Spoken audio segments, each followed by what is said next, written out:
नमस्कार. आपला 9वा अध्याय मागच्या वेळेस सुरू झालाय.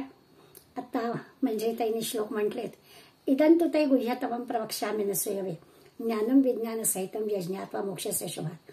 भगवंतांनी जे अध्यायाची सुरुवात केली आणि अर्जुनाला असं म्हटलं की मी तुला या सगळ्या दुःखरूप संसारातून मुक्त होण्यासाठी एक अत्यंत अशी गोपनीय विशेष जी ज्ञानाची गोष्ट आहे ती सांगणार आहे, विशेष ज्ञान सांगणार आहे. हे जे भगवंत अर्जुनाला विशेष ज्ञान सांगणार आहे त्याच्याबद्दलची सगळी माहिती दुसऱ्या श्लोकामध्ये भगवंतांनी त्याला सांगितली. आणि त्याच्यामध्ये सांगताना त्यांनी ही जी विशेष ज्ञानाची गोष्ट आहे त्या ज्ञान राजविद्या राजगुह्यम पवित्रम इदमुत्तमम प्रत्यक्षावगमम धर्म्यम सुसुखम कर्तुमव्ययम. अशा सगळ्या 8 गोष्टी ह्या विशेष ज्ञान ज्याच्या आहेत त्याच्या सांगितल्या. त्यातला आपण राजविद्या ज्याला माऊलीने असं म्हटलं की ही जी अध्यात्म विद्या किंवा काय विशेष ज्ञान सांगतायत याला माऊलीने आचार्य अशी पदवी दिली आहे. म्हणजे सगळ्यात श्रेष्ठ. जसं आपण आचार्य शब्द आपल्या गुरूंना वापरतो तसं ही विद्येमधली श्रेष्ठ विद्या म्हणून हिला आचार्य विद्या असं माऊलीने म्हटलंय. ते जे विशेष ज्ञान आहे मग त्याला अध्यात्मज्ञान म्हणा, आत्मज्ञान म्हणा, विशेष ज्ञान म्हणा, अध्यात्मविद्या म्हणा, याच्याबद्दलची माहिती या दुसऱ्या श्लोकात भगवंतांनी अर्जुनाच्या निमित्तानं तुम्हाला सांगितली आहे. त्यातली पहिलं जे राजविद्या ज्याला म्हटलं त्याची माहिती आपण मागच्या वेळेस घेतली. आणि याला जोडून त्यांनी म्हटलं की ही आणखीन पुढली लक्षणं काय या अध्यात्म ज्ञानाची. तर दुसरं पुढलं लक्षण गुह्य. गुह्य याचा अर्थच असा आहे की अत्यंत गहन, कठीण. खरं गुह्य म्हणजे आपण अगदी खास बातमी किंवा गुप्त बातमी असं पण म्हणतो, पण इथे राजगुह्य म्हणताय ह्याच्यामध्ये जे गुह्य आहे, जे कठीण आहे समजायला, ते हे विशेष ज्ञान मी तुला सांगणार आहे. खरं तर या विशेष ज्ञानाची पुढली सगळी विशेषणं पाहिली ना की प्रत्येक वेळेला भगवंत सांगणारे अगदी सोपं आहे, हे अगदी सहज आहे असं म्हणणार आहे. पण इथे मात्र म्हणताना म्हटलं आहे की गुह्य आहे. म्हणजे कसं आहे की हे आपल्याला दिसतं आहे. अगदी उदाहरण द्यायचं झालं तर बटन दाबलं तर दिवा लागतो. अगदी आपल्याला सगळ्यांना माहिती, आपण रोज त्याचा अनुभव घेतोय. परंतु हे बटन दाबल्यावर दिवा लागतो ह्याच्यामधली जी काही यंत्रणा आहे ती सगळी आपल्याला माहिती असायला हवी असं काही कारण नाहीये. आणि ती माहिती असणाऱ्यांना ठीक आहे पण आपल्याला ती नाहीये. कारण त्याचं असं आहे की ती जी काही माहिती आहे ती थोडीशी गुह्य आहे. तर असं सगळं गुह्य ज्ञान असतं, नाही असं नाही. तशी अध्यात्मविद्या आहे ही राजगुह्य, कठीण आहे. परंतु त्या कठीणात शिरायची की आपल्याला आवश्यकता नाही असा त्याचा अर्थ. की जे दिसतं आहे ते बघितलं तर आपल्याला त्याच्यातून पुढे जाता येईल. फार त्या कठीण असणाऱ्या गहन असणाऱ्या गोष्टीमध्ये जायला नको. अगदी आपल्या आध्यात्मिक भाषेतून विचार करायचा म्हटलं तर अगदी 4 वेद्या किंवा 4 वेद, शास्त्र यांच्यापेक्षा सुद्धा ही जी अध्यात्मविद्या ही श्रेष्ठ आहे. अशा अर्थाने ती गहन आहे, ती कठीण आहे, ती गुह्य आहे असा आपण अर्थ घेऊ शकतो. आणखीन असं आहे की आता म्हटलं तसं गुह्य याच्यामध्ये थोडं सिक्रेट. आता सिक्रेट म्हटलं की आपल्याला काय आहे थोडं आणखीन आकर्षण, उत्सुकता वाढते आपली की काय असेल बाबा. भगवंत अर्जुनाला म्हणतोय तर असं काय असेल म्हणून ते समजून घेण्याची आपल्याला इच्छा निर्माण व्हावी म्हणून सुद्धा गुह्य असं म्हटलेलं आहे. की जे काही वेळा मंत्रांमध्ये असतं किंवा औषधांच्या काय करायचं आपल्याला, त्यात काय आहे ते कळून बरं वाटतंय ना असं आपण म्हणतो. तसं जे आहे तसं ह्याच्यामध्ये गुह्य आहे, कदाचित गुप्त आहे, कठीण आहे, समजण्याची आवश्यकता एवढी नाहीये आज जाऊन असा त्या गुह्य ज्ञानाचा अर्थ आहे. पुढे म्हणतात राजविद्या राजगुह्यम पवित्रम. आपण मराठीमध्ये पवित्र शब्द वेगळ्या अर्थाने वापरतो. इथे जरा आणखीन थोडा सखोल अर्थ बघायचा आपल्याला. इंद्राच्या वज्राला पवी असा शब्द आहे आणि त्यामुळे पवित्र याचा अर्थ जे इंद्राचं वज्र आहे आणि अर्थातच ते इंद्राचं देवांच्या राजाचं असल्यामुळे देवांच्या राजाच्या जवळ असणारं जे शस्त्र आहे किंवा वज्र आहे ते जरा घातकच आहे. आणि म्हणून त्याचा पवित्र याचा अर्थ पवे हे भयात त्रायते, त्याच्यातून सुद्धा आपलं रक्षण करतं असं पवित्र. म्हणजे हे जे ज्ञान आहे, हे जे अध्यात्म ज्ञान आहे, हे अत्यंत कठीण असणाऱ्या संकटातून पण आपल्याला वाचवणार आहे. अगदी टोकाचं काय तर त्याच्या अस्त्रापासून सुद्धा.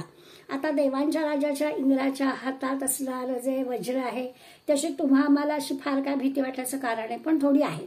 जसं निसर्गातली जी संकट असतात, भूकंप आहे, वादळ आहे, पूर आहे, तर या सुद्धा संकटांना ही जर अध्यात्मविद्या माहिती असेल तर घाबरण्याचं कारण नाही. अशा प्रकारचा पवित्र शब्दामध्ये अर्थ आहे की सर्व प्रकारच्या भीतीपासून दूर, अयम, कशाचीही भीती नाही, त्याला पवित्र असा थोडा वेगळा अर्थ सुद्धा आपल्याला लक्षात घ्यायला पाहिजे. आपण पवित्र म्हणजे शुद्ध, स्वच्छ, तर तसं आहेच. हे अध्यात्मज्ञान आहे, हे शुद्ध आहे, स्वच्छ आहे, आणि ते जाणलं की आता नवीन अर्थ आपल्याला कळला की कशाची भीती वाटत नाही. असं ते आत्मज्ञान पवित्र आहे. कितीही मोठं म्हणजे अगदी आत्ताच्या भाषेत बोलायचं तर मिसाईल आहे, अणुबॉम्ब आहे, अन्य काही संकट आहेत देशावरती येणारी, या कुठल्याच प्रकारच्या संकटाची भीती वाटत नाही. सगळ्यात अत्यंत भीतीदायक असं म्हणजे मृत्यू, त्या मृत्यूचीही भीती वाटत नाही. एकदा ही अध्यात्मविद्या कळली की ती कळलेल्या माणसाला खरं तर असं आहे ना की त्याला देह म्हणजे मी असं नाहीच आहे. देह जन्माला आला, देह जातो, हा जो मी आहे हा अजन्म आहे, त्यामुळे या देहाच्या जाण्याची ह्याला कशाला भीती आहे. अशा अर्थाने सुद्धा पवित्र शब्दाचा विचार आपल्याला करणार आहे की अध्यात्मविद्या कळलेल्या माणसाला हा देह आज ना उद्या पडणार आहे ह्याची त्याला कल्पना आहे, आणि त्यामुळे हा देह पडला तर आपल्याला राहिलेलं काम करायला आपण नवीन देह आपल्याला मिळेल आणि आपलं कार्य चालू राहील. असं एकदा मनावर ठसलं की भीती बाळगण्याचं काही कारण नाही आहे. अशा अर्थानं ही अध्यात्मविद्या कशाची भीती वाटत नाही अशी आहे. आता आपल्याला कळलं राजविद्या, राजगुह्य, पवित्र आणि इदम उत्तमम. सगळ्यामध्ये उत्तम अशी ही अध्यात्मविद्या आहे. सर्वात श्रेष्ठ आहे, उत्तम आहे, स्वतः सिद्ध आहे. म्हणजे ती अशीच प्रत्येकाच्या अनुभवाला येणारी आहे, अशी ती स्वतः सिद्ध आहे. उत्तमातली उत्तम आहे. प्रत्यक्षावगमम, लगेच पुढला शब्द आहेच की प्रत्यक्ष अनुभवाला येणारी आहे. ही जी अध्यात्मविद्या आहे फायदा मिळवून देणारी आहे. दृश्य गोष्टी जशा आपण अनुभवतो ना तसं आपल्याला अध्यात्मशास्त्रातल्या गोष्टी सहजपणानं अनुभवता येतील. म्हणजे अगदी उदाहरण म्हणूनच व्हायचं असलं तर दृश्य जगातल्या गोष्टी आपल्याला चर्मचक्षुणी दिसतात आणि आपल्याला कळतं. तसं अहम ब्रह्मास्मी, तत्वमसी अशी जी वेदांची 4 वाक्य असं जे आपण म्हणतो याचा सुद्धा अनुभव अध्यात्मविद्या प्राप्त झालेल्याला सहज घेता येतो, अनुभवता येतं. मग म्हणजे काय असा प्रश्न पडत नाही. ज्याला अध्यात्मविद्या कळली आहे अशाबद्दल भगवंत सांगतो की ही कशी आहे, तर ही प्रत्यक्षावगमन, प्रत्यक्ष अनुभव देणारी आहे. आत्मज्ञान झालं की अज्ञानच संपून जातं. अज्ञान संपतं म्हणजे द्वैत संपतं, आणि अशा अत्यंत सुख, अत्यंत समाधान, अत्यंत शांतीचा जो एक अखंडपणे अनुभव घ्यायचा असतो तो अनुभव या अध्यात्मविद्या प्राप्त करणाऱ्या साधकाला होतो असं भगवंत अर्जुनाला सांगतात. पुढलं विशेषण देत आहे धर्म्यम. धर्मम याचा अर्थ सत्य. हे सगळं सत्य आहे, खरं आहे. धर्माला, शास्त्राला मंजूर होणारी गोष्ट आहे. धर्मामध्ये, शास्त्रामध्ये सांगितलेली गोष्ट आहे. स्वतःच्या अनुभवाला येणारी गोष्ट आहे. म्हणजे आता असं म्हटलं की सच्चित आनंद असं जर अनुभवता येतं तो अनुभव या आत्मज्ञानाच्या प्राप्तीने होणार आहे. अध्यात्मविद्या प्राप्त झाली की हा आनंद घेता येणार आहे. स्वस्वरूप ज्याला म्हणतो ते स्वस्वरूप कळणार आहे. आणि मग 7वं म्हटलं सुसुखम करतो. आता सुसुखम करतो म्हणजे एक तर सर्व सहज मिळणारी गोष्ट आहेच, काही त्याला कष्टही करावे लागणार नाहीत. मग अशी मी असं म्हटलं की राजगुह्य म्हणताना ते गुह्य म्हणजे कठीण आहे असा अर्थ पाहिला होता, आणि आता तर म्हणजे सुसुखम, सहजपणे मिळणारं, काही कष्टच करायला पडणार नाही, काही अशी व्रत करावी लागत नाही, यज्ञ करावे लागत नाहीत, काही तीर्थयात्रा कराव्या लागत नाहीत, काही साधन सामग्री गोळा करावी लागत नाही, काही पोथ्या पुराणं वाचावी लागत नाही, तीर्थयात्रेला जावं लागत नाही, काही करावं लागत नाही. इतकी सहज साधना होते आणि ही अध्यात्मविद्या प्राप्त होऊ शकते. फक्त जाणावे आपण असे आपण. याला अध्यात्मविद्या असं म्हटलं आहे. हे आचरण करण्यास अगदी सोपं आहे, सुखकारक आहे, सुगम आहे, सहज जमणार आहे, असं सुसुखम करतो अशी या राजविद्येची माहिती सांगितली. आता हे सगळं जर आपण म्हणतोय आणि मग साधना करायला पण सांगितलेली असते ना, त्यामुळे आपल्या डोक्यामध्ये गडबड होते की अरे आता तर सांगितलं सुसुखम करतो, काही साधनेची वगैरे पण काही आवश्यकता नाही आहे, पूजा अर्चा तीर्थयात्रा आणि यज्ञ या काही नको आहे, मग साधना करायला काय सांगितली. तर त्याचा अर्थ आपण समजून घेतला पाहिजे की जेव्हा अज्ञान असतं त्या अज्ञानाकडून ज्ञानाकडे आपल्याला जायचं असतं, त्याच्यासाठी साधना लागते. आणि असे जे प्रगती केलेले साधक असतात या साधकाला जेव्हा केव्हा आत्मज्ञानाची प्राप्ती झाली असं जरी त्यांना अनुभवायला आलं तरी देखील ते साधना करतातच. ते तुमच्या आमच्यासाठी मागून येणारी जी मंडळी आहे त्यांना ही साधना कळावी, त्या साधनेच्या उपासनेच्या मार्गानं इतरांनी तुम्ही आम्ही सगळ्यांनी जावं याच्यासाठी त्यांनी उंची गाठलेली असते, त्यांना आत्मज्ञान प्राप्त झालेलं असतं. पण तरी देखील ते साधना करतात, त्यांना साधनेची आवश्यकता नसली तरी देखील ते तुमच्या आमच्यासाठी करतात. असं ते सुसुखम करतो म्हणजे आचरण करण्यास अगदी सुगम सोपं सुखकारक असं आहे. आणि शेवटचा ह्या अध्यात्मविद्येचा गुण अव्यय. म्हणजे काय, तर याला काही खर्चच होत नाही, व्ययच होत नाही. या अध्यात्मविद्येमध्ये काही आपल्याकडलं काहीतरी खर्च होणार आहे की आपल्यातलं काही कमी होणार आहे असं काही नाहीच आहे.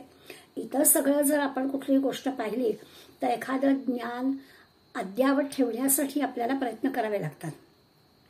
हल्ली सुद्धा सारखे या ठिकाणी रिफ्रेशिंग कोर्सेस वगैरे घ्यावे लागतात. म्हणजे आपण घेतलेलं ज्ञान आत्ताच्या ह्याच्यात पुन्हा ते नीट होण्यासाठी काही नवीन गोष्टी असतील तर ते आपल्याला जाणून घ्याव्या लागतात, परत परत अभ्यास करावा लागतो. याचं एक कारण असतं की काळाप्रमाणे काही त्यात बदल होत असतात, किंवा दुसरं कारण असतं की जुनं जे आहे ते विसरलं पण जातं.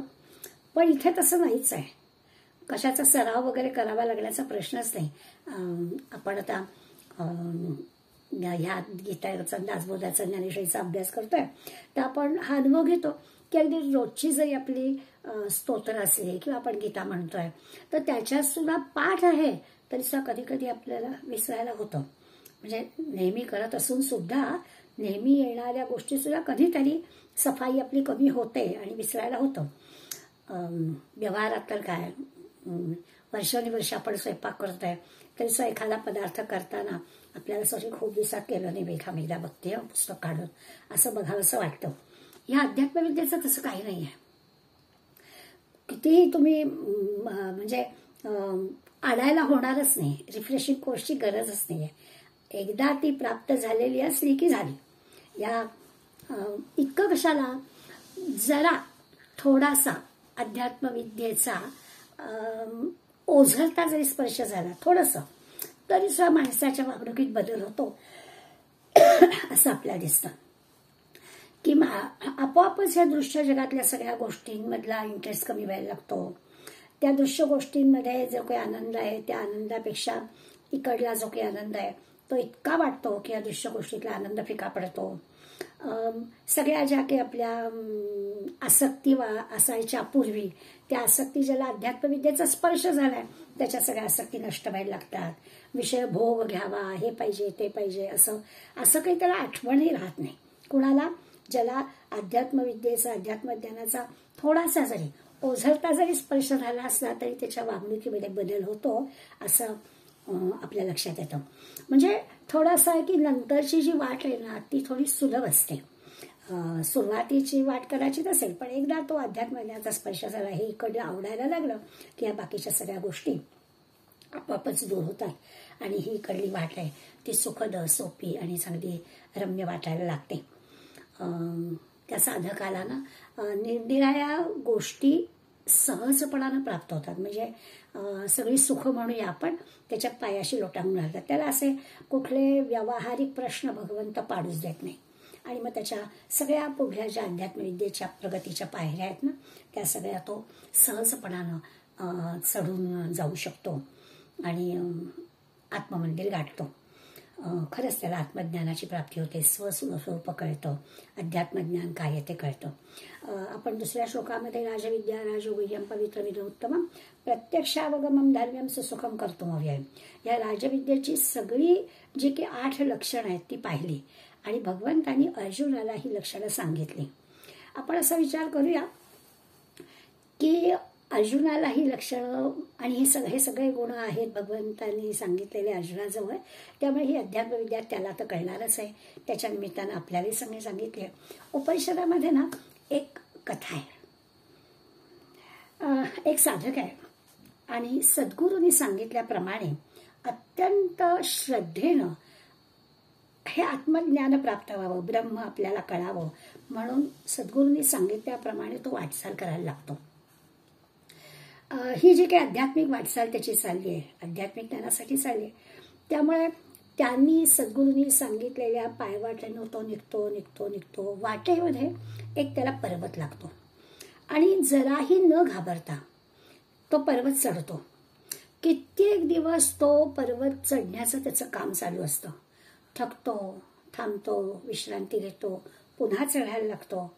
काही दिवसांनी एक अशी ओबडधोबड दगडांची घाटी लागते. ती पण ओलांडतो.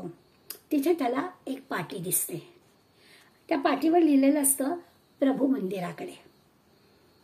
पाटी वाचताच सगळा त्याचा थकवा दूर होतो आणि म्हणतो आपण जसं सद्गुरूंनी सांगितलं आहे त्या पद्धतीने येतोय आणि पाटी पण आपल्याला दिसलेली आहे.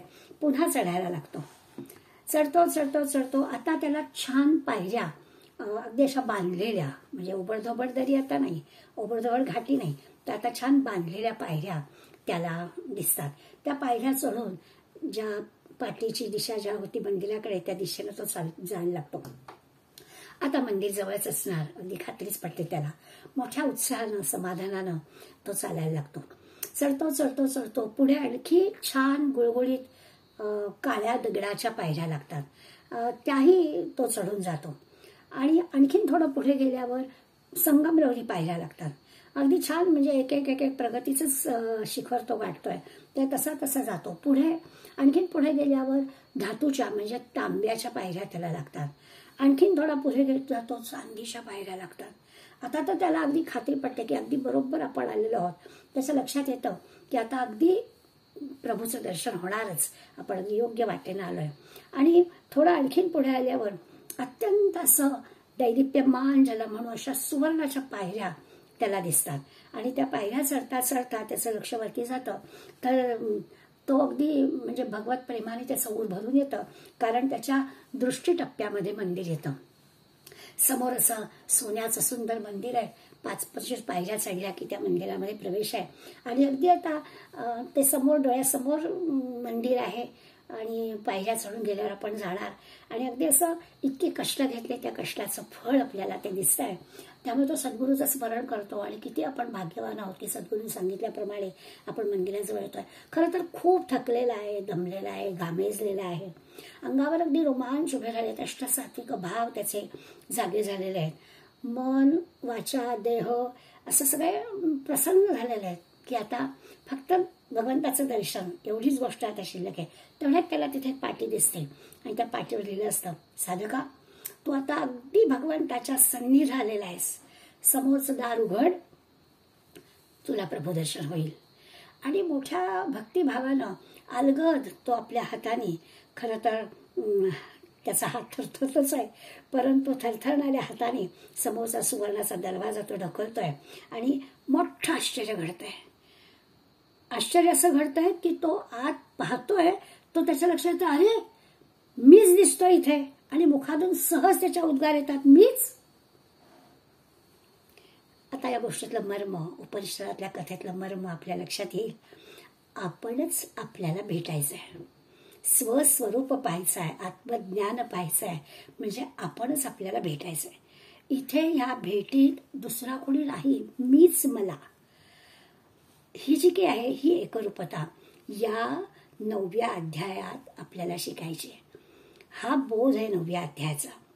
हे जे काही आत्मज्ञान आहे अति पवित्र आहे, सुखाचं आहे, जराही कष्ट नाहीत, सुलभ आहे, सोपं आहे. एकदा प्राप्त झालं की पुन्हा काही बघावं लागत नाही. ते टिकवून ठेवण्यासाठी काही कष्ट करावे लागत नाहीत. नाश तर कधी पावतच नाही. मिळालं की मिळालं. अन्य कुठली संपत्ती, कुठलं ज्ञान आपण मिळवलं तर ते संपण्याची, चोरीला जाण्याची, नष्ट होण्याची काही भीती असते. आत्मज्ञानाची भीतीच नाही. अगदी वापरलं किंवा नुसतं ठेवलं तरी देखील ते तसंच्या तसंच असतं. आता असं असल्यावर म्हणजे ज्याला म्हणतो ना की एखादी गोष्ट आहे आणि वापरत नाही, असं असलं तर असली काय नसली काय, अडगळ वाटेल, तसं पण नाही. भोग घ्यायचा असला तर घ्यायचा, तरी ते कमी होणार नाही. काहीच ह्या आत्मज्ञानाचा जो काही आनंदाचा भाग आहे, अति घेतला तर संपणार आहे असं पण नाही, सांभाळण्यासाठी पण काही करावं लागत नाही. सगळ्या इतर कुठल्याही ज्ञानाचा, इतर कुठल्याही संपत्तीचा विचार केला तर हे आत्मज्ञान प्राप्त झालं, अध्यात्मविद्या प्राप्त झाली की हे ब्रह्मरूप होऊन जातं. स्वस्वरूप काय आहे ते आपल्याला कळतं, तेच हे रूप आहे भगवंताचं. आणि आता म्हटलं तसं की भीती नाहीच, ब्रह्मविद्या काही हरवण्याची भीती नाहीये किंवा तिचा वीट पण येणार नाहीये. असं सगळं ज्याचा कंटाळा येत नाही, ज्याचा वीट येत नाही, जे सहज प्राप्त झालेलं आहे, ते अति असं वाटत नाही. आता असं सगळं दुसऱ्या श्लोकातलं वर्णन ऐकल्यावर अर्जुनाला प्रश्न पडलाय, तुम्हा मला पण खरं म्हणजे पडेल, पण आपल्याला हे सगळं प्राप्त करण्यासाठीच जे आहे ते आपलं अजून झालेलं नाहीये. अर्जुन म्हणाला, एवढं जो तू वर्णन करतोय देवा, हे सगळं इतकं सोपं आहे, फायद्याचं आहे सगळं वर्णन, तर मग इतकी फायद्याची गोष्ट लोक स्वीकारत का नाहीत? अर्जुनाचा प्रश्न सोपा आहे आणि त्याचं उत्तर भगवंत अर्जुनाला देणार आहे की खरंच दुसऱ्या श्लोकात सांगितलेल्या सगळ्या गुणांनी युक्त असणारी अध्यात्मविद्या आहे, सहज प्राप्त होणारी आहे, आनंद देणारी आहे, नरदेहात असणाऱ्यांना हे शक्य आहे, असं सगळं सांगितलंय. पण तरी देखील लोक याकडे का वळत नाहीत? इतकं जर सगळं आहे तर लोक वळत का नाहीत? याचं उत्तर तिसऱ्या श्लोकामध्ये भगवंत देतोय. प्रश्न अर्जुनाच्या मनात निर्माण झालाय, तो अर्जुनाच्या मनातला प्रश्न भगवंताला आपोआप कळलाय. नाहीतर दुसऱ्या प्रश्नात एवढी सगळी लक्षणं सांगितल्यावर लगेच माणूस त्याकडे वळत का नाही, हा प्रश्न कसा काय विचारला जाईल? तर तो अर्जुनाच्या मनात काय आहे तर न विचारताच भगवंताला कळलाय. त्यामुळे तिसऱ्या श्लोकामध्ये लगेच भगवंत म्हणतोय, अश्रद्धाना पुरुषा धर्मस्यास्य परंतप अप्राप्य माम निवर्तन्ते मृत्यू संसार वर्तमानी. भगवंत अर्जुना म्हणतो, अरे काय होत आहे, अप्राप्य माम निवर्तन्ते. हे जे अश्रद्धाना हा पुरुष आहेत ना, त्यांच्याबद्दल मी सांगतोय की हे अश्रद्धाना पुरुषा म्हणजे ज्यांची श्रद्धा नाहीये. मी काय सांगतोय, ज्याच्यावर ज्याची श्रद्धा नाहीये ती माणसं ही अशा पद्धतीने भगवंताची प्राप्ती न होता किंवा ही अध्यात्मविद्या प्राप्त न करता या मृत्यूरूप संसारात, मृत्यू संसार वर्तमानी, या मृत्यू संसारामध्ये पुन्हा पुन्हा पुन्हा पुन्हा येणं आणि जाणं, जन्म आणि मृत्यू याचं भ्रमण करत असतात. सारखं चक्र चालू राहतं. परंतप शब्द वापरलाय अर्जुनाला आणि असं म्हटलंय की हे जे अस्य धर्मस्य, धर्मस्य अस्य परंतप, अस्य धर्मस्य म्हणजे हे जे आत्मज्ञान आहे, त्या आत्मज्ञानाच्यावर त्या धर्मावर जे काही श्रद्धा असायला हवी, ती श्रद्धा नसलेली मंडळी पुन्हा या चक्रामध्ये अडकतात. आपण ना 9व्या अध्यायाचा अभ्यास करताना सारखं त्या श्लोकांच्या अर्थाशी जुळवून घेतलं पाहिजे. सुरुवात झाली आहे, भगवंत अर्जुना सांगतोय, मी तुला असं ज्ञान देणार आहे की तुला आता आणखीन काही मिळवायचं राहणार नाही आणि या चक्रातून तू सुटशील. मग जे तुला अध्यात्म ज्ञान देणार आहे ते कसं आहे, कसं सहज सुलभ प्राप्त होणार आहे, त्याचं वर्णन करून झालं. आणि आता भगवंत अर्जुनाला सांगतोय की अरे हे लोक सहजपणानं याकडे का वळत नाहीत, त्याचं कारण मी तुला सांगतो. खरंच आहे, जी मंडळी श्रद्धा ठेवत नाहीत, जी आत्मज्ञानाकडे वळतच नाही, ती ही मंडळी जन्म मृत्यूच्या चक्रामध्ये म्हणजे सारखं येणं जाणं चालू राहतं. मग आता असंच आहे, केवळ भगवंतावरती दृढ विश्वास नाही, श्रद्धा नाही, त्यामुळे ते त्या अध्यात्मविद्यापर्यंत पोहोचतच नाही. भगवंतांनी सांगितलेला, आता इथे शब्द वापरलाय धर्म, म्हणून तो धर्म शब्द मी वापरते, मग आपण त्याचा अर्थ लक्षात घेऊया की भगवंत जो धर्म सांगतोय ती मंडळी समजूनच घेत नाही. म्हणजे असं आहे की देव मानायचं म्हणजे नेमकं काय करायचं? देव मानायचं म्हणजे त्याला नमस्कार करायचा, पण त्यांनी धर्माच्या काय गोष्टी सांगितल्या आहेत, म्हणजे कर्तव्याच्या काय गोष्टी सांगितल्या आहेत त्या करायच्याच नाहीत. असं कसं चालेल? भगवंत म्हणतो की पुष्कळ लोक वेगवेगळ्या पद्धतीने माझ्या पूजा करतात, पण मला नुसतं भजू नका, म्हणजे माझी नुसतं भजन पूजन हे नका करू. मी जो काही धर्म तुम्हाला सांगतोय, मी जे काही तुम्हाला कर्तव्य करायला सांगतोय, त्या कर्तव्यावर, त्या धर्मावर श्रद्धा ठेवा. धर्म शब्दाचा अर्थच आहे धारयती इति धर्म. या विश्वाला धारण करणारा जो तो परमात्मा आहे ना, तो म्हणजे धर्म आहे. त्यामुळे इथं जो धर्म शब्द वापरलाय अस्य धर्मस्य, तो परमात्म्याला उद्देशून आहे. तो परमात्मा म्हणजे धर्म आहे. त्या भगवंत खरं तर सांगतोय, ते म्हणतोय मी सांगतोय काही अवघड नाहीये, मी तुम्हाला तुमचं कर्तव्य करायला सांगतोय, तुम्हाला तुमचं काम सहज करता येईल असंच आहे, काही विशेष त्रास नाही आहे त्याच्यासाठी. तुमचं कर्तव्य तुम्ही प्रामाणिकपणानं करा, आपोआप तुमचं सामर्थ्य वाढेल. आपलं कर्तव्य नीटपणाने जो करतो त्याचं सामर्थ्य आपोआप वाढतं. आणि असं आहे की हे करण्यामध्ये भगवंत म्हणतो श्रद्धेने करा, केलं फायदा तुमचाच आहे, माझा काहीच नाहीये, नाही केलं तरी माझं काही लाभाने नाही, केलं तर चांगलंच आहे, नाही केलं तर तुमचं नुकसान आहे, भगवंताचं त्याच्यात काहीच नाहीये. आणि म्हणून इतकं सहज सुलभ आहे ते तुम्ही करावं अशी भगवंताची खरं म्हणजे इच्छा आहे. आणि इतकं सोपं आहे की मी सांगतो तसं तुम्ही तुमच्या धर्माचं कर्तव्याचं पालन करा, आपोआप तुमचं सामर्थ्य वाढेल. असं आहे, आपण जे नरदेहामध्ये आलेली मंडळी आहोत, मनुष्य माणूस म्हणून जे आहोत, हा माणूस ईश्वरापासून निर्माण झालेला आहे. आणि पुन्हा ह्या माणसाने ईश्वरातच विलीन व्हायचं आहे. जिथून आलाय तिथूनच जायचं, हेच आपल्या नरदेहाचं साध्य आहे. तर हे आपण लक्षात घेतलं पाहिजे की मी आलोय भगवंतापासून आणि मला भगवंताकडेच जायचं आहे. जसं निसर्गामधलं चक्र सांगतात, समुद्राच्या पाण्याची वाफ होते, वाफेचे ढग बनतात, ढगाच्या पाऊस पडतो, पावसाचं पाणी समुद्राला जाऊन मिळतं, हे चक्र सारखं चालू आहे. अगदी तसंच हे जसं चक्र चालू तसं भगवंत सांगतोय की जीव माझ्यापासून निघालाय, तो कधीही निघालेला असू दे, केव्हाही निघालेला असू दे, तो मलाच येऊन मिळाला पाहिजे. आज आपण ज्या ठिकाणी आहोत, या आत्मज्ञानाच्या भाषेत बोलायचं झालं तर आत्मज्ञानाच्या ज्या काही पायरीवर आहोत, पुढल्या जन्मात इथून पुढे आपला प्रवास सुरू होतो यावर तरी आपण श्रद्धा ठेवूया. ज्याची यावर श्रद्धा आहे ती मंडळी आपोआपच माझ्यापर्यंत पोचतील. पण जी अश्रद्धाधान आहेत ती पुन्हा पुन्हा या सगळ्या जन्म मृत्यूच्या चक्रात अडकतील, असं त्याचा खरं म्हणजे अर्थ. कारण त्याचं असं आहे की माणूस आता आपलं कर्तव्य, आपला धर्म, मी म्हणजे कोण, हे सगळ्याचा विचार केला तर माणसाच्या माणूस म्हणून जन्माला आल्यानंतर दृश्य जगामध्ये वावर सुरू झाला की माणसाला मिळणाऱ्या गोष्टींमध्ये कुठे थांबावं हा विवेकच कळत नाही. आता पुरे असं त्याला वाटतच नाही. आदरणीय वरदानंद भारतींनी या श्लोकामधला हा विषय सांगताना ते असं म्हणाले की नदीचं उदाहरण दिलं. ते म्हणतात की पाण्याचं वाहणं हा पाण्याचा स्वभाव आहे. पाणी पडलं की जिथे उतार आहे तिकडे वाहत वाहत जातं, ते थांबून राहत नाही, अडकून राहत नाही.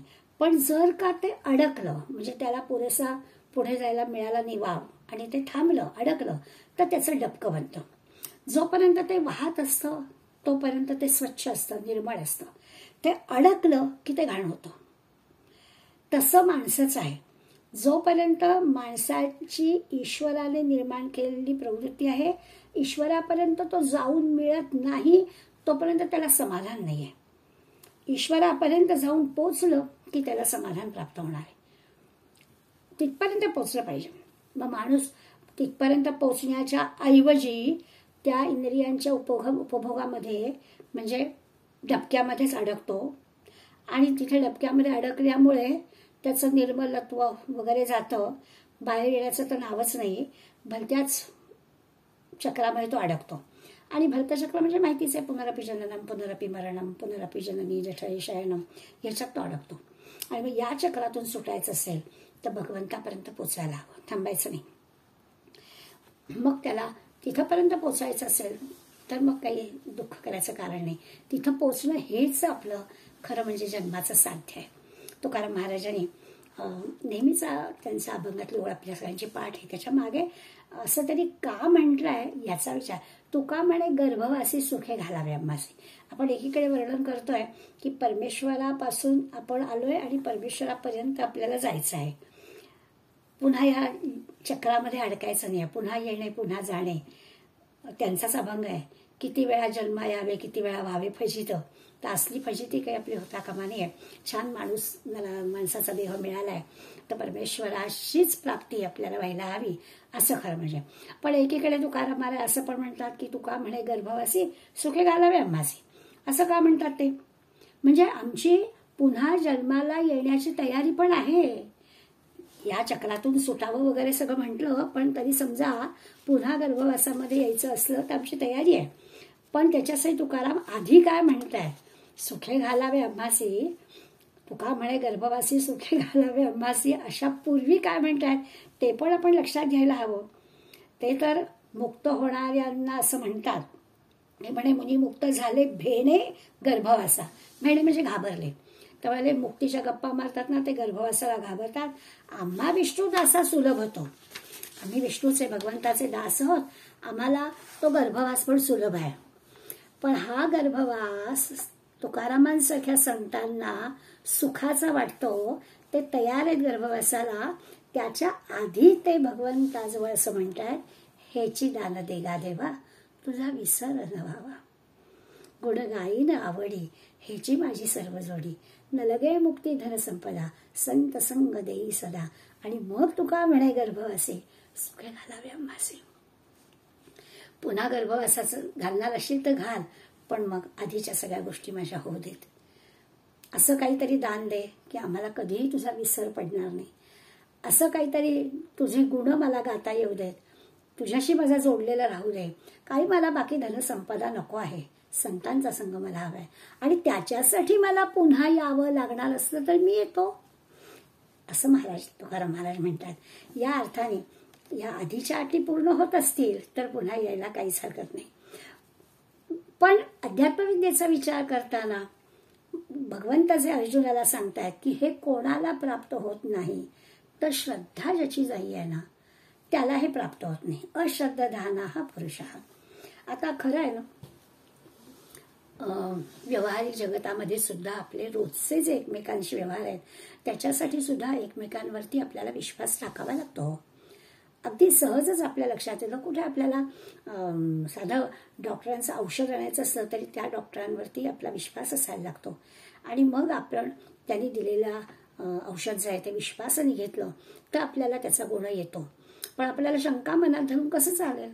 त्यांच्या ज्ञानाचा, त्यांना काहीतरी माहिती आहे त्यातलं आणि आपण त्यांच्यावर विश्वास टाकला. आपण प्रवासाला जातो, अगदी बसने जा, रिक्षाने जा, विमानाने जा, कुठल्याही प्रवासामध्ये ते वाहन चालवणारा जो आहे त्याच्यावर आपल्याला विश्वास टाकावा लागतो. त्याच्याबद्दल शंका मनात असेल तर आपला प्रवास सुखाचा होणार नाही. अगदी तद्वतच आहे. साधे सोन्याचा दागिना करायला दिला तर त्या सोन्यावर विश्वास टाकावा लागतो. तो फसवणाराच आहे असं सारखं मनात धरून कसं चालेल? तसं आहे. हे जे सगळं एवढं गुह्य पवित्र आत्मज्ञान आहे ते आपल्याला प्राप्त करून घ्यायचं आहे. आपला विश्वास नको का जिथे.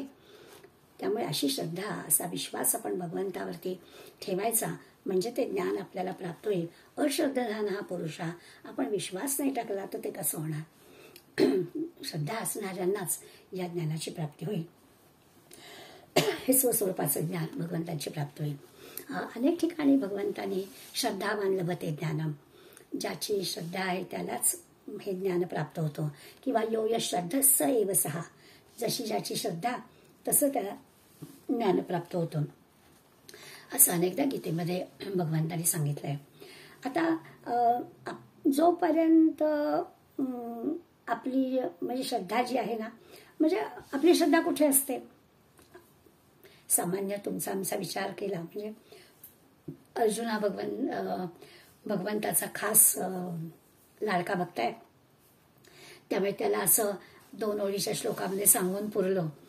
आपल्याला हे सारखं वारंवार सांगायला लागतंय, समजवायला लागतंय. याचं कारण असं आहे की आपण आपली जी काही श्रद्धेची विश्वासाची जागा आहे, आपली माणसं, माझं घर, माझी संपत्ती, माझी मुलं बाळं, माझी प्रतिष्ठा, माझा नावलौकिक, हाकेला येणारी 4 माणसं वगैरे वगैरे, याच्या भोवतीच आपलं सगळं असतं. मग आता ह्या सगळ्यामध्ये जेव्हा आपण असतो तेव्हा आपल्याला भगवंताची काही आठवण बिठवण होत नाही. ती भगवंताची प्राप्ती वगैरे दूरच असतं. माऊली तर म्हणतात ही जी मंडळी आहेत ना ही डबक्यात अडकणारीच आहेत. आपण पाहिलं ना की पाणी वाहतं असेल तर निर्मळ असतं, पण डबक्यात राहिलं म्हणजे अडलं तर ते खराब असतं.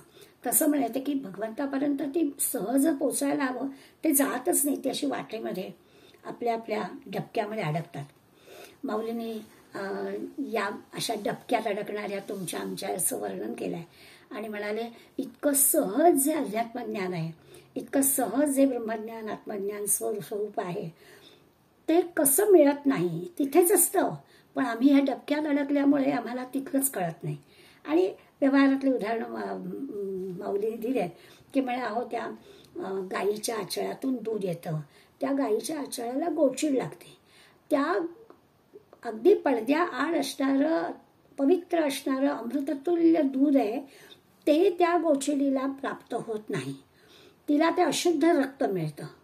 तसे म्हणे आपण आहोत की इतकं सहज आपल्याला माणसाचा जन्म मिळाला आहे आणि इतक्या सहज सुविधा असणारं हे ब्रह्मज्ञान आत्मज्ञान भगवंत द्यायला बसलेलं आहे, पण आम्ही ते न घेता ह्या दृश्य जगातल्या गोष्टीच घेतोय. दुसरं उदाहरण देतात की अहो काय सांगायचं, त्या कमळाच्या सुगंध घ्यायला दुरून दुरून कुठून तरी तो भ्रमर येतो आणि तिथेच असणारा तो बेडू त्याला काही नेतो तो चिखलातच असतो. तसं म्हणे आहे हे डबक्यातली माणसं आहेत अश्रद्धाना, ज्यांची श्रद्धा नाही, ज्यांना नेमकं या नरदेहात आल्यावर आपल्याला काय मिळवायचं आहे हेच ज्याला कळलेलं ती अशी डबक्यातली माणसं आहेत. आणि डबक्यातली माणसं ही अशी सहज मिळणाऱ्या ह्या आत्मविद्येपर्यंत पोचतच नाही, त्यांच्या हाती ही अध्यात्मविद्या लागतच नाही. असे विविध उदाहरणं माऊलीने दिली आहेत. आणि मग याला समर्थांच्या शब्दात म्हणायचं झालं तर अशी जी डबक्यात अडकणारी माणसं आहेत ना ही समर्थांचा आवडता शब्द आहे करंटा, दुर्दैवी आहेत. छान नरदेह मिळालाय, सगळ्या सुविधा मिळालेल्या आहेत, भगवंतापर्यंत जातांची सगळे सद्गुरूंनी संतांनी आपल्याला सोय करून दिलेली आहे, त्या वाटेने फक्त आपल्याला जायचं आहे. ही एवढी सगळी संधी मिळून सुद्धा भगवत प्राप्ती व्हावी असं वाटत नाही. त्याला काय करावं? माऊलींची एक ओवी आहे, एकाच ओवीमध्ये 2 कथा माऊलींनी सांगितल्यात. इतक्या गंमतशीर वाटतात आपल्याला की खरंच आपलं असं होतं. माऊली म्हणतात बहु मृगजळ देखोनी डोळा, थुंकीचे अमृताचा गिळीता गळाला. किती माणसं करंटी असू शकतात, दुर्दैवी असू शकतात, कशी डबक्यात राहू शकतात. तर म्हणाले उन्हाळ्याचा दिवस, अगदी दुपारची रणरणती वेळ, रखरखीत ऊन पडलेलं आहे, त्या उन्हातून एक माणूस अगदी कच्छच्या रणातून वाळवंटातून चाललाय. जराही पाणी मिळण्याची आशा नाही, तहान तर लागलेली आहे, इतका उन्हाळ्याचा तडका लागलेला आहे, व्याकुळ झालाय पाण्याने. म्हणजे आता ह्या वाळवंटात आपण चक्कर येऊन पडतो की काय, इतकी त्याची अवस्था झालेली आहे. तेवढ्यात एका साधूचं लक्ष या माणसाकडे जातं आणि तो पाहतो त्याच्या कमंडलूत पाणी असतं. म्हणून तो साधू जवळ येतो, याची सगळी अवस्था त्यांनी पाहतो आणि आपल्या कमंडलूतलं पाणी तो त्याला देऊ करतो. या क्षणी या माणसाला पाणी म्हणजे खरं तर अमृत आहे आणि म्हणून त्यांनी ते पाणी तोंडात घेतलं आणि आता ते घोट तो पिणार. तेवढ्यात त्याला दूरवरती पाणी आहे असं भासतं, मृगजळ दिसतं. माऊलींचे बहुमृगजळ देखोनी डोळा. आणि मग पाणी घोट आत जाण्याच्या ऐवजी या करंट त्याच्या मनात येतं की तिथेच निर्मळ स्वच्छ शुद्ध पाणी अगदी आता नजरेच्या टप्प्यात आलंय. ह्यांच्या कमांडूतलं पाणी केव्हाच असेल, कसं असेल, काय जण. आणि तो थुंकून टाकतो. बहुमृगजळ देखोनी डोळा, थुंकीचे अमृताचा गिळीता जळाला. आता काय करावं? हे अशा प्रकारचे दुर्दैवी करंटे विचार मनात आले, ते वाहतं पाणी ते मृगजळ होतं. आता काय करायचं याला? आणि हे मिळालेलं पाणी तो थुंकून टाकतो. याच्यासारखं करंटे पण दुर्दैवी पण दुसरं काय असणार? नरदेह मिळालाय, सर्व प्रकारच्या सुविधा भगवंतांनी तुम्हाला उपलब्ध करून दिले आणि तरी देखील आपण ईश्वराचा विचार करत नाही आहोत. ह्याच्यासारखं आणखीन करंटे पण काय, ह्याच्यासारखं दुर्दैवी पण काय. दुसरी ओळ आहे, तोडीला परिसो बांधिला गळा शुक्ती का लाभे. माऊली म्हणतात असंच एक दरिद्री माणूस होता, समुद्राच्या काठाकाठानं चालला होता. 4-4 दिवसामध्ये, दरिद्री आहे, 4-4 दिवसात उपास पडला, अन्न मिळत नाही खायला. आणि त्याचं दारिद्र्य पाहून एक मौनी साधू चालला होता. त्या मौनी साधूचं लक्ष त्याच्याकडे गेलं. त्याला दया आली, म्हणाला याचं दारिद्र्य घालवूया आपण. आता हा मौनी आहे, बोलत नाही आहे, म्हणून यांनी काय केलं, मौल्यवान असणारा परीस दोऱ्यामध्ये बांधला होता आणि तो त्याच्या गळ्यात बांधला. हेतू स्वच्छ होता की याचं दारिद्र्य नष्ट व्हावं. कोणी वस्तू दिली आहे, काय दिली आहे हे कळलं पाहिजे ना. पण आम्ही करंट आहेच, आम्ही दुर्दैवीच. तोडीला परिसू बांधिला गळा शुक्ती का लाभे. चांगलं त्या साधूने परीस बांधला, कोणाचं ते लक्ष जाईल, याचं काहीतरी मोल ह्याला मिळेल, याचं आयुष्यभराचं दारिद्र्य संपेल, या उद्देशानं ह्यांनी गळ्यामध्ये परीस बांधून दिला होता. पण काय झालं, हा आपला समुद्रकाठाने चाललाय. चालता चालता चालता चालता पायाने एक शिंपला, चकाकणारा शिंपला त्याला त्याच्या पायाने उडालेला दिसला. त्याचं लक्ष गेलं आणि मग तोडा चकाकणारा शिंपला म्हणजे काहीतरी विशेष असणार म्हणून ते तो उचलला. मूर्ख दरी, काय म्हणायचं, करंट दुर्दैवी मूर्खपणा की त्यांनी तो शिंपला उचलला आणि तो परीस फेकून दिला आणि गळ्यात तो शिंपला बांधला. आता त्या चकाकणाऱ्या शिंपल्यातून काय मिळणार आहे, काय दारिद्र्य जाणार आहे. चांगली आलेली संधी होती.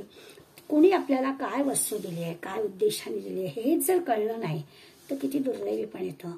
माऊली या 2 ओळींमध्ये 2 कथा माऊली आपल्याला सांगतात की माणसं किती करंटी दुर्दैवी असतात.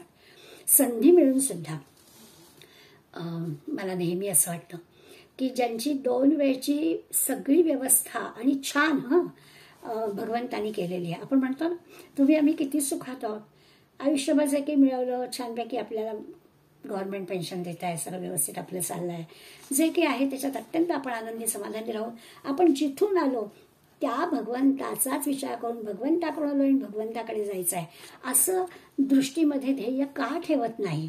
जे भगवंत आपल्याला आता 9व्या अध्यायात पटवून देणार आहे की आपण जिथून आलो तिथे आपल्याला जायचं आहे आणि तिथे जाताना मार्गामध्ये जसं आपलं दुर्दैवीपण, करंटेपण आपण आलो, अज्ञानाने, भ्रमाने, गोंधळाने आपण अडकलो, तर पुन्हा पुन्हा पुन्हा पुन्हा या चक्रात जाऊ आणि मग सर्वनाश ठरलेलाच आहे. तर आपण ह्याच्यात न अडकता, मी माझं ह्याच्यात न अडकता, त्या देहाला मी असं न समजता, आता खरं म्हणजे 9व्या अध्यायापर्यंत आपण आलोय तेव्हा आपल्याला कळलंय की माझं खरं स्वरूप काय आहे. मी आहेच आहे, मी भगवंत स्वरूप आहे, परमात्मा स्वरूप आहे आणि हा देह आहे, हा माझा बदलता आहे. यापूर्वी पण वेगळ्या रूपामध्ये मी आलो असेल, कदाचित यानंतरही मी वेगळ्या रूपात येईल, पण हा देह म्हणजे मी नाही आता खरं म्हणजे समजलेलं आहे. आणि तर मग आपली प्रगती होईल. ती जर झाली नाही, म्हणजे हा जर विषय कळला नाही, तर आपण परत परत त्या अशा खड्ड्यामध्ये अडकू आणि आपल्याला निर्मलतेनं वाहत वाहत सहज भगवंतापर्यंत पोचता येणार नाही. अहोरात्र आपण देहाच्या सुखाचा आणि देहाच्या रक्षणाचा विचार करतो. अहोरात्र ही जी काही धडपड आहे आपली, ती धडपड, मी जर देह नाही आहे तर ही धडपड करण्याची आवश्यकताच नाही ना. आहे जोपर्यंत देह आहे तोपर्यंत या देहाकडून सगळ्या प्रकारचे कामं करून घ्यायची, या देहाच्या प्रेमात अडकायचं नाही. हे हवं ते हवं अशा प्रकारचा विचार न करता, आता या देहाकडून मिळणारं जे सुख, इंद्रियांकडून मिळणारं जे सुख आहे ते आपल्याला कळून चुकलंय की सगळी जी काही देह इंद्रियांकडून मिळणारी सुख असतात ही अल्पकाळ टिकणारी असतात, अपूर्ण असतात. हे काही आता नव्याने सांगायला नको, हा आपला अनुभवातला विषय आहे की इंद्रियांकडून मिळणारं सुख, अगदी हवं असं वाटणारं सुख काही काळानंतर नको नको व्हायला लागतंच की नाही. अगदी तसंच या इंद्रिय भोगामध्ये समाधान नाही. काही काळापुरतं ते समाधान आहे अशी भूलथाप आपल्याला पडते, पण मग परिणामी लक्षात येतं की नाही हे काही खरं सुख नाही. त्यामुळे इंद्रिय भोगामध्ये न अडकता, देहसुखामध्ये न अडकता, परिणामी आपल्याला हा जो जन्ममृत्यूच्या चक्रातून सुटायचा आहे ना, त्यासाठी हा विचार करायलाच हवा. आणि नाहीतर मग परत परत त्या 84 लक्ष योनीचा प्रवास, मृत्यूचक्र, जन्ममृत्यूचं चक्र सुरूच राहील. म्हणून भगवंत अर्जुनाला सांगतायत, अश्रद्धाधाना हा पुरुषा, श्रद्धा नसलेले जे लोक आहेत, माम अप्राप्य, ते भगवंताला, माम म्हणजे मला, भगवंताला प्राप्त करून घेत नाहीत, कारण त्यांची श्रद्धा नसते. आणि त्यामुळे मग अशी जी मंडळी आहेत ती परत परत या जन्ममृत्यूच्या चक्रामध्ये फिरत राहतात. आता पहिल्या श्लोकामध्ये विशेष अशी ही जी ज्ञानाची गोष्ट आहे ती भगवंतांनी सांगायला सुरुवात केली आहे. दुसऱ्या श्लोकामध्ये या विशेष ज्ञानाच्या सगळ्या गुणांचं वर्णन केलं आहे. आणि आता तिसऱ्या श्लोकामध्ये या सगळ्या विशेष ज्ञान असणाऱ्या म्हणजे या आत्मज्ञानाच्या बद्दलची माहिती सांगून श्रद्धेनं ते आत्मज्ञान जर आपण आपल्याजवळ ठेवलं तर आपोआप काय काय घडेल हा विचार आपल्याला या 9व्या अध्यायात भगवंत सांगणारच आहे. आपण एक एक पाऊल पुढे जाणार आहोत. आता लक्षात असं फक्त घ्यायचं की आता पुन्हा त्या देहसुखाच्या, इंद्रिय सुखाच्या न अडकता भगवंत आपल्याला भगवंताकडून आलो आणि भगवंतापर्यंत पोहोचायचं आहे. ही जी काही ज्ञानाची प्रगती आहे, मगाच्या उपनिषदातल्या कथेमधला जो साधक आहे त्या साधकाने चिकाटीने जो काही प्रवास सुरू केला, होताच खडतर, पण त्या खडतर करत असलेल्या प्रवासाच्या अखेरच्या टप्प्यावर त्याला जे ज्ञान झालं, ते ज्ञान भगवंत अर्जुनाच्या निमित्तानं तुम्हाला पण करून देणार आहे. ते आपण घेण्याचा प्रयत्न करणार आहोत. आज आपण तिसऱ्या श्लोकाशी थांबूया. पुढल्या वेळेस 4था श्लोक घेऊ. धन्यवाद.